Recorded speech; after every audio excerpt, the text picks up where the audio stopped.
اگر آپ لکھنؤ، اس کی تاریخ اور اس کے ماضی میں ہونے والے دلچسپ واقعات کے بارے میں جاننا چاہتے ہیں اور ساتھ ہی لکھنؤ کی دن بدن بدلتی ہوئی شکل اور حالات کے بارے میں بھی متعارف ہونا چاہتے ہیں تو برائے مہربانی چینل کو سبسکرائب کرنے کی زحمت گوارا کریں اور ساتھ لگے بیل آئیکن کو بھی کلک کریں تاکہ نیا ویڈیو اپلوڈ ہوتے ہی اس کی انفارمیشن آپ کے پاس پہنچ جائے۔ شکریہ۔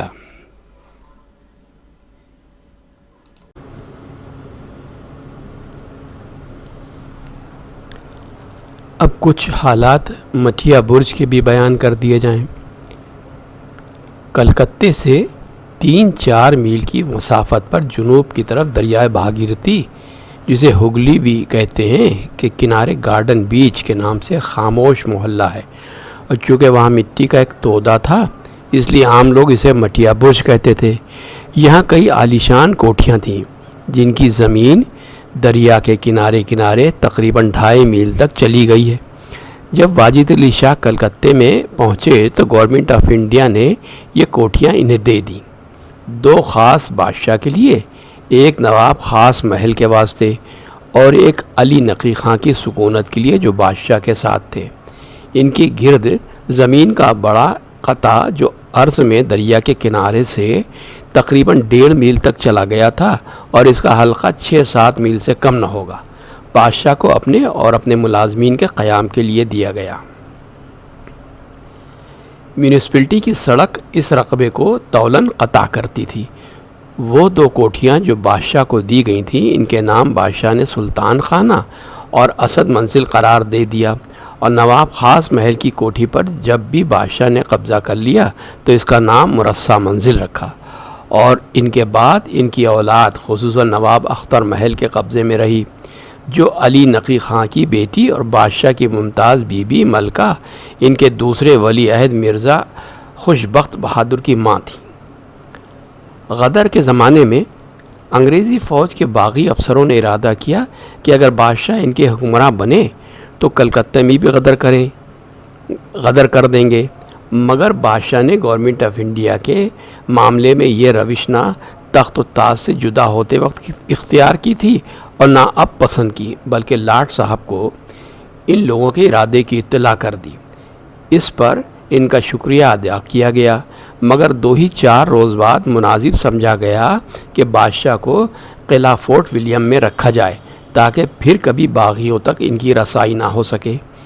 لندن میں ان کی جانب سے جو مقدمہ پیش تھا وہ اس بنا پر ملتوی کر دیا گیا کہ جس ملک کے لیے یہ دعویٰ ہے وہ اب ہمارے قبضے میں ہے ہی نہیں، جب اس پر دولت برطانیہ قبضہ ہو لے گا تب دیکھا جائے گا۔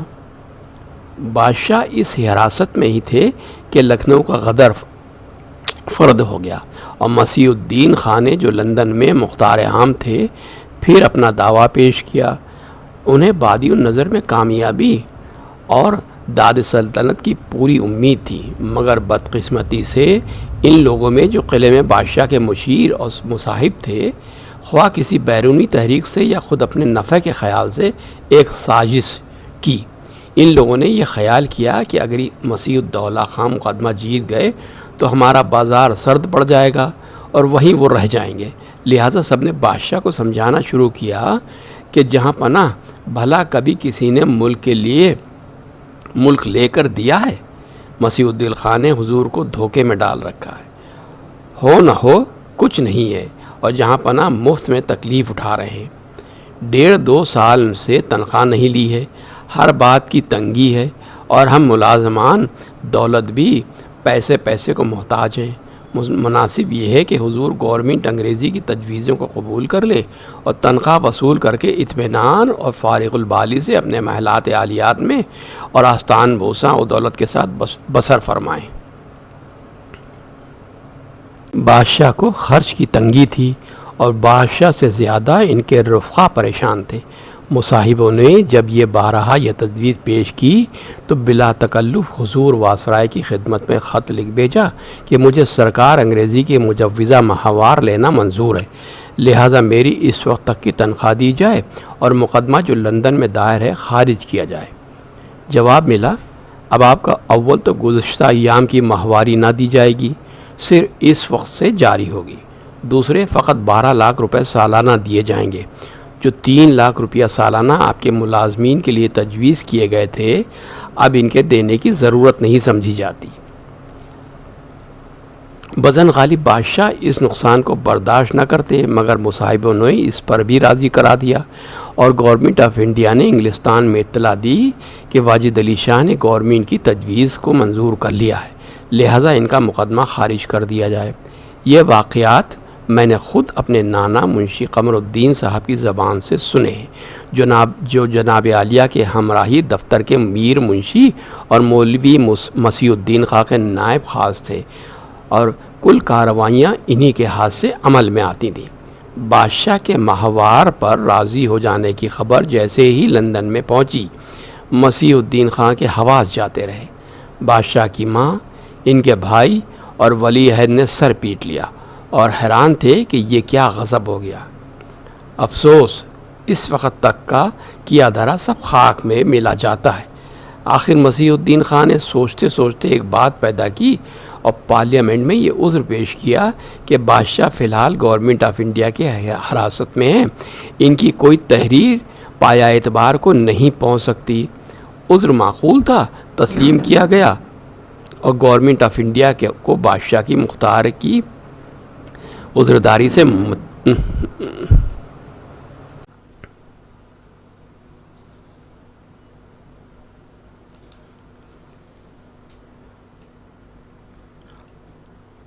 اب کیا تھا، ساری کارروائی ختم ہو گئی۔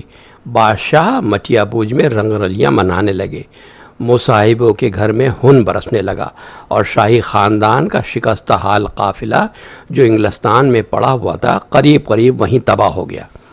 اکثر ہمراہیوں نے ساتھ چھوڑ دیا۔ بادشاہ کی جناب عالیہ اس سمے سے بیمار ہو گئیں، اور اسی بیماری میں چلیں کہ ملک فرانس سے ہوتی ہوئی مقامات معتبر میں جائیں اور ان کی زیارت سے شرف یاب ہو کے کلکتہ پہنچے، مگر موت نے پیرس سے آگے قدم نہ بڑھانے دیا۔ وہیں انتقال کیا، اور عثمانی سفارت خانہ فرانس کی مسجد کے متصل مسلمانوں کا ایک قبرستان ہے، اسی میں مدفون ہوئی۔ مرزا سکندر حشمت کو ماں کے مرنے کا اس قدر صدمہ ہوا کہ ماں کے مرتے ہی خود بھی بیمار پڑ گئے، اور ان کے 14-15 روز بعد وہ بھی ماں کے برابر یوم جزا کا انتظار کرنے کے لیے لٹا دیے گئے۔ اکیلے مرزا ولی عہد بہادر کلکتہ واپس آ کر ماں باپ سے ملے۔ کہتے ہیں کہ ابتداً مٹیا بوجھ میں بادشاہ کی زندگی نہایت بیدار مغزی اور ہوشیاری کی تھی۔ یہ حالت دیکھ کر گرد و پیش کے لوگوں نے چند آلات موسیقی فراہم کر دیے۔ فوراً سرود بمستاں یا یاد دیادن کا پورا مضمون صادق آ گیا، اور ارباب نشاط کا گروہ وہاں بھی جمع ہونے لگا۔ ہندوستان کے اچھے گویے آ کے ملازم ہوئے، اور مٹیا بوجھ میں موسیقی دانوں کا ایسا مجمع ہو گیا تھا کہ اور کسی کی جگہ نہ تھی۔ تیسرا شوق انہیں عمارت کا تھا۔ سلطان خانہ کے گرد 20 محل سرائیں تعمیر ہو اور بہت سی نئی کوٹھیاں اور میں محل سرائیں تھیں۔ گورنمنٹ سے صرف سلطان خانہ، اسد منزل اور مرصع منزل ملی تھی، مگر بادشاہ کے شوق نے چندی روز میں 20 کوٹھیاں تعمیر کرا دیں، جن کے گرد نہایت ہی پرفضا باغ اور فرحت بخش چمن تھے۔ جس وقت میں نے دیکھا بادشاہ کے قبضے میں مندرجہ ذیل عالیشان کوٹھیاں تھیں جو جنوب سے شمال تک ترتیب وار چلی گئی تھیں۔ پہلے سلطان خانہ، پھر قصر البیضہ، گوشہ سلطانی، شہنشاہ منزل، مرصع منزل، اسد منزل، شاہ منزل، نور منزل، تفریح بخش، بادامی، آسمانی، تہنیت منزل، حد سلطانی، صد سلطانی اور عدالت منزل۔ ان کے علاوہ اور بھی کوٹھیاں تھیں جن کے نام مجھے یاد نہیں رہے۔ ان کے ماسوا باغوں کے اندر تالابوں کے کنارے بہت سے کمرے، بنگلے اور چھوٹی چھوٹی کوشکیں تھیں۔ ان تمام کوٹھیوں، متفرق کمروں، بنگلوں اور کوشکوں میں صرف صاف ستھرا پرتگلف فرش بچھا رہتا تھا۔ چاندی کے پلنگ، بچھونوں اور تکیوں سے مکمل رہتے تھے۔ تصویریں اور طرح طرح کا فرنیچر آراستہ ہوتا اور محض پرورش کے خیال سے ضرورت سے زیادہ مکاندار مقرر تھے جو روز جھاڑتے اور ہر چیز کو صفائی اور قرینے سے آراستہ رکھتے۔ غرض ہر کوٹھی بجائے خود اس قدر آراستہ و پیراستہ نظر آتی کہ انسان اش اش کر جاتا۔ کوٹھیوں کے گرد کے باغ اور چمن ایسی ہندسی ترتیبوں اور اقلیدس کی شکلوں کے مطابق بنائے گئے تھے کہ دیکھنے والوں کو بادشاہ کی مناسبت طبعی پر تعجب تھا۔ لکھنؤ میں تو بادشاہ نے صرف قیصر باغ اور اس کے پاس کی چند عمارتیں یا اپنے والد مرحوم کا امام باڑہ اور مقبرہ ہی تعمیر کیا تھا، مگر مٹیا برج میں نفیس اور اعلیٰ عمارتوں کا ایک خوبصورت شہر بسا دیا تھا۔ دریا کے پار مٹیا برج کے مقابل کلکتے کا مشہور بوٹینیکل گارڈن ہے، مگر وہ مٹیا برج کی دنیاوی جنت اور اس کے دلکش عجائبات کے سامنے مٹ گیا تھا۔ ان تمام عمارتوں، چمنوں، کنجوں اور وسیع نزہت بخش مرغزاروں کے گرد بلند دیواروں کا احاطہ تھا، مگر میونسپلٹی کی شاہراہ عام کے کنارے تقریباً 1 میل تک شاندار دکانیں تھیں، اور ان میں وہی ادنا درجے کے ملازمین رہتے تھے جن کو اپنے فرائض کے لحاظ سے رہنے کی ضرورت تھی، مگر اندر جانے کا راستہ سوائے پھاٹکوں کے جن پر پہرا رہتا کھلی دکانوں میں سے نہیں رکھا گیا تھا۔ خاص سلطان خانہ کے پھاٹک پر نہایت عالیشان نوبت خانہ تھا۔ نقارچی نوبت بچاتے اور پرانے پہروں اور گھڑیوں ہی کے حساب سے شب و روز گھڑیال بجا کرتے تھے۔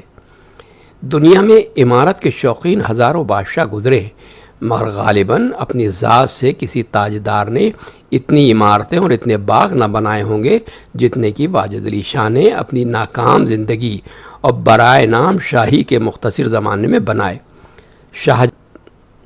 شاہجہاں کے بعد اس بارہ خاص میں اگر کسی کا نام لیا جا سکتا ہے تو وہ اسی ستم زدہ بادشاہ اودھ کا نام ہے، اور یہ بات ہے کہ کوئی خاص عمارت سینکڑوں ہزاروں سال تک باقی رہی اور کسی کی سدہ عمارتیں زمانے سے چند ہی روز میں مٹا کے رکھ دی گئیں۔ عمارت کے علاوہ بادشاہ کو جانوروں کا شوق تھا، اور اس شوق کو بھی انہوں نے اس درجے تک پہنچا دیا کہ دنیا اس کی نظیر پیش کرنے سے عاجز ہے، اور شاید کوئی شخص کوشش آج تک اس کے نصف درجے کو بھی نہ پہنچ سکی ہوگی۔ نور منزل کے سامنے خوشنما آہنی کٹہروں سے گھیر کے ایک وسیع رمنا بنایا گیا تھا، جس میں سدھا، چیتل، ہرن اور وحشی چوپائے چھوٹے چھوٹے پھرتے تھے۔ اس کے درمیان میں سنگ مرمر کا ایک پختہ تالاب تھا جو ہر وقت لبالب رہتا، اور اس میں شتر مرغ، کشوری، فیل مرغ، سارس، قازیں، بگلے، قرقرے، ہنس، مور، چکور اور سدھا قسم کے طیور اور کچھوے چھوڑ دیے گئے تھے۔ صفائی کا اس قدر اہتمام تھا کہ مجال کیا کہ جو کہیں بیٹ یا کسی جانور کا پر بھی نظر آ جائے۔ ایک طرف تالاب کے کنارے کٹہروں میں شیر تھے، اور اس رمنے کے پاس ہی سے لکڑی کی سلاخوں دار بڑے بڑے خانوں کا ایک سلسلہ شروع ہو گیا تھا، جس میں 20 طرح کے اور خدا جانے کہاں کہاں کے بندر لا کے جمع کیے گئے تھے جو عجیب عجیب حرکتیں کرتے اور انسان کو بغیر اپنا تماشا دکھائے آگے نہ بڑھنے دیتے تھے۔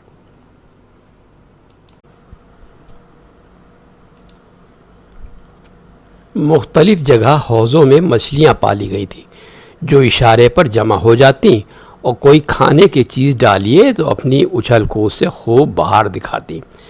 سب پر ترا یہ کہ شہنشاہ منزل کے سامنے ایک بڑا سا لمبا اور گہرا حوض قائم کر کے اس کے کنارے کو چاروں طرف سے خوب چکنا کر کے اور آگے کی طرف جھکا کے اس کے بیچ میں ایک مصنوعی پہاڑ بنا دیا گیا تھا، جس کے اندر سینکڑوں نالیاں دوڑائی گئی تھیں، اور اوپر سے 2 جگہ کاٹ کے پانی کا چشمہ بھی بہا دیا گیا تھا۔ اس پہاڑ میں ہزاروں بڑے بڑے 2-2, 3-3 گز کے لمبے سانپ چھوڑ دیے گئے تھے جو برابر دوڑتے اور رینگتے پھرتے، پہاڑ کی چوٹی تک چڑھ جاتے اور پھر نیچے اتر آتے تھے۔ مینڈکیاں چھوڑی جاتی، انہیں دوڑ دوڑ کے پکڑتے۔ پہاڑ کے گرد نہر کی شان سے ایک نالی نکالی تھی، اس میں سانپ لہرا لہرا کے دوڑتے اور مینڈکوں کا تعاقب کرتے، اور لوگ بلا کسی خوف کے پاس کھڑے سیر دیکھا کرتے۔ اس پہاڑ کے نیچے بھی 2 کٹہرے تھے جن میں 2 بڑی بڑی چیتنیں رکھی گئی تھیں جو خاموش پڑی رہتی، لیکن جس وقت مرغ لا کے چھوڑا جاتا اسے جھپٹ کر پکڑتی اور مسلم نگل جاتی۔ سانپوں کے رہنے کا انتظام اس سے پہلے شاید کہیں نہیں کیا گیا ہوگا، اور یہ خاص واجد علی شاہ کی ایجاد تھی جس کو یورپ کے سیاح حیرت سے دیکھتے اور اس کی تصویریں اور مشرح کیفیت قلم بند کر کے لے جاتے تھے۔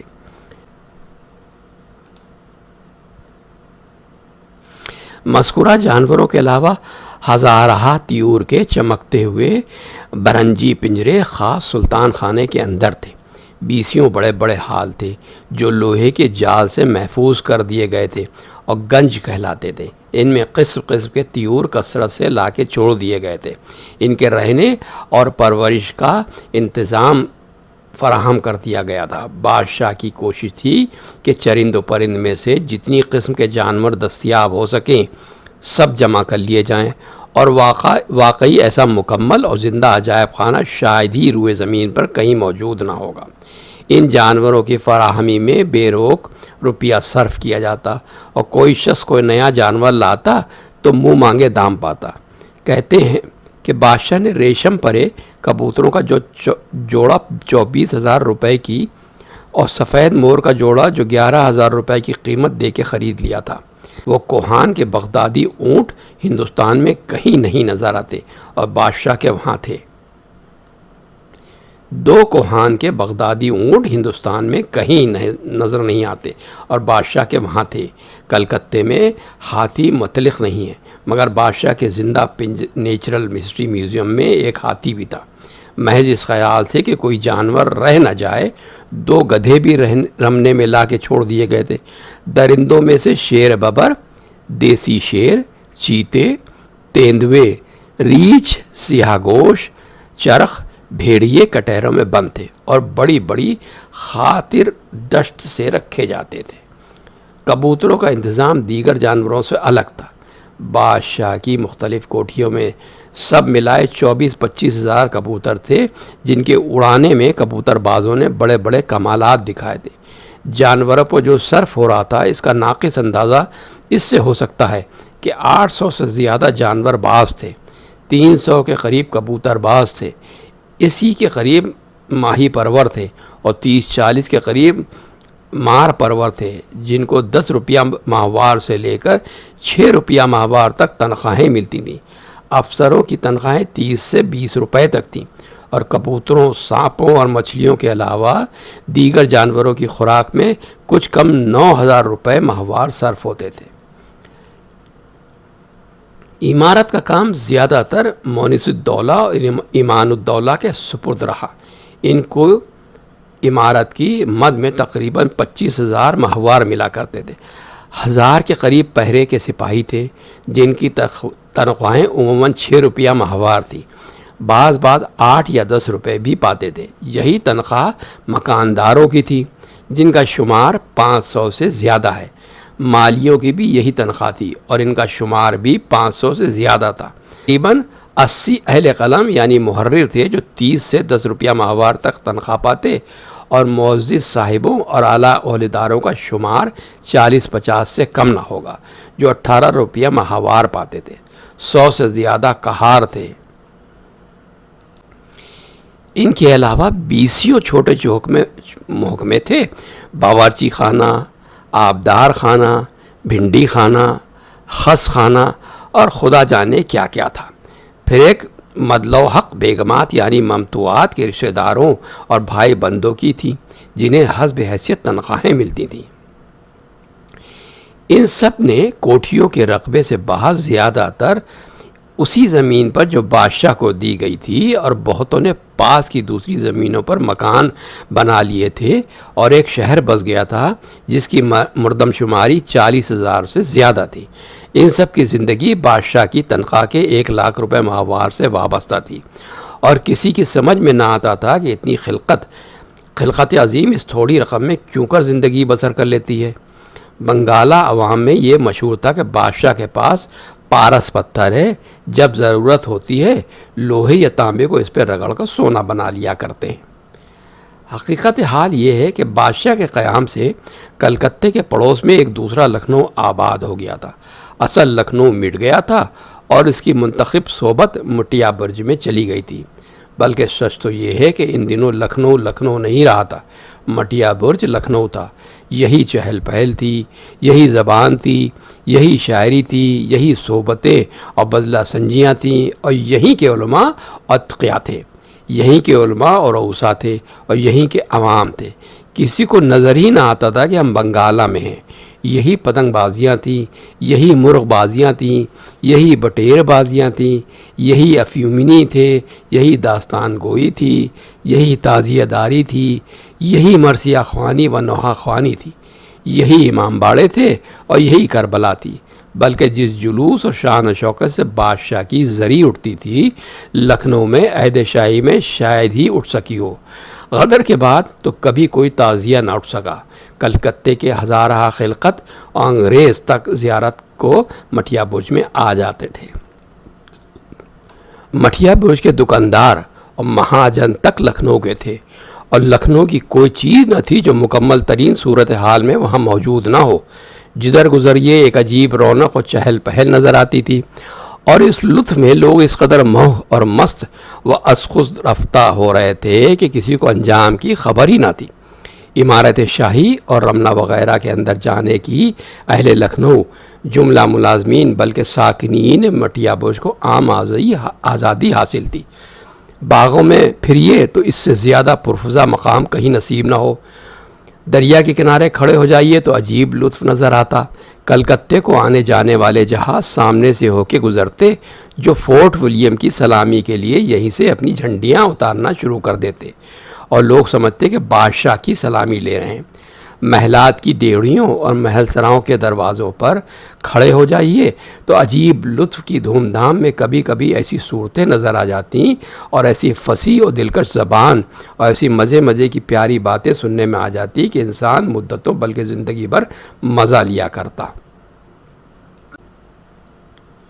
آہ، یہ خوبصورت اور دلکش اور دل فریب نقش تو مٹنے کے قابل نہ تھا، مگر ہائے زمانے نے مٹا ہی دیا، اور ایسا مٹایا کہ گویا تھا ہی نہیں۔ 1316 ہجری یعنی 1887 میں یکایک بادشاہ کی آنکھ بند ہوئی، اور ایسا معلوم ہوا کہ خواب تھا۔ جو کچھ دیکھا، جو سنا تھا، وہ افسانہ تھا۔ سب باتیں خواب و خیال تھیں۔ ایک طلسم تھا کہ یکایک ٹوٹ گیا، اور وہ خوبصورت بقعہ جس کی زیارت کی تمنا یورپ کے سلاطین اور ہندوستان کے والیان ملک کو رہا کرتی تھی، آج ایک وحشت ناک فنا و عبرت کا داہ ہے، جہاں کچھ بھی نہیں ہے۔ جس نے اگلے رنگ کو کبھی دیکھا تھا، اب وہ وہاں کے سناٹے کو دیکھ کے سوائے اس کے کہ کمال حسرت و اندوہ کے ساتھ ایک ٹھنڈی سانس بھر کے کہے، رہے نام اللہ کا، اور کیا کر سکتا ہے۔